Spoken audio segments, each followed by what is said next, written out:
পরের দিন নিউজিকে বলে, আজ আমার ফুটবল ম্যাচ আছে, তাই তোমাকে সেখানে থাকতে হবে।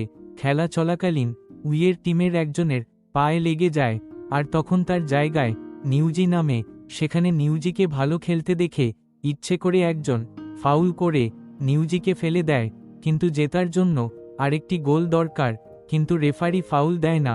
তাই জুয়ান চালাকি করে তাদের ফাউলের বিষয়টি ম্যাথের ক্যালকুলেশনের মাধ্যমে বোঝায়, কিন্তু কেউ সেটা বুঝতে পারে না।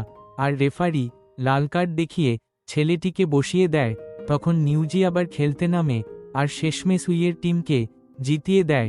কিন্তু বুঝতে পেরে যায় যে জুয়ান চালাকি করে তাদের টিমকে সাহায্য করেছে, আর গোটা ক্লাসকে সেটা বলে দেয়, কিন্তু কেউই উইয়ের কথা বিশ্বাস করে না। কিন্তু পরে জুয়ান নিউজিকে সত্যটা বলে। জুয়ানের কথা শুনে নিউজি চমকে উঠে, কারণ জুয়ান কখনো কাউকে মিথ্যা বলে না। নিউজি ভাবে জুয়ান হয়তো তার ক্লাসের সম্মান বাঁচানোর জন্য এই মিথ্যাটা বলতে বাধ্য হয়েছে। আসলে নিউজির সম্মান বাঁচানোর জন্য জুয়ান এই মিথ্যা কথাগুলো বলে। জুয়ান নিউজিকে একটি জায়গায় নিয়ে যায়, আর সেখানে নিউজিকে ইমপ্রেস করার জন্য তার আঘাতটিতে ব্যান্ডেজ লাগিয়ে দেয়। তখন নিউজি অনেক লজ্জা পায়।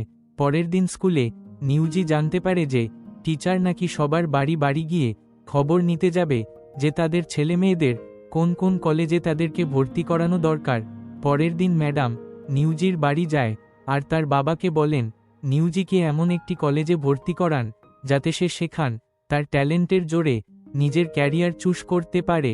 কিন্তু নিউজির সেখানে যাওয়ার ইচ্ছে নেই, তাই সে সরাসরি মানা করে দেয়। নিউজির জন্য জুয়ানের খুব চিন্তা হয়, আর সে ঠিক করে যে সে নিউজির সাহায্য করবে। জুয়ান ইচ্ছে করে তার একটি বই নিউজিকে দেওয়ার জন্য এক জায়গায় রেখে দেয়, কিন্তু বইটি নিউজির বাবা পেয়ে যায়। নিউজির বাবা যখন বইটি জুয়ানকে ফেরত দিতে যায়, তখন জানা যায় যে জুয়ান নিউজিকে টিউশন পড়াতে চায়, যাতে নিউজির পড়াশোনার প্রতি মনোযোগ বাড়ে। নিউজি পুরো বিষয়টা জানতে পেরে অবাক হয়ে যায় আর ভাবে জুয়ানের মতো বুদ্ধিমান ছেলে আমাকে পড়াতে আসবে।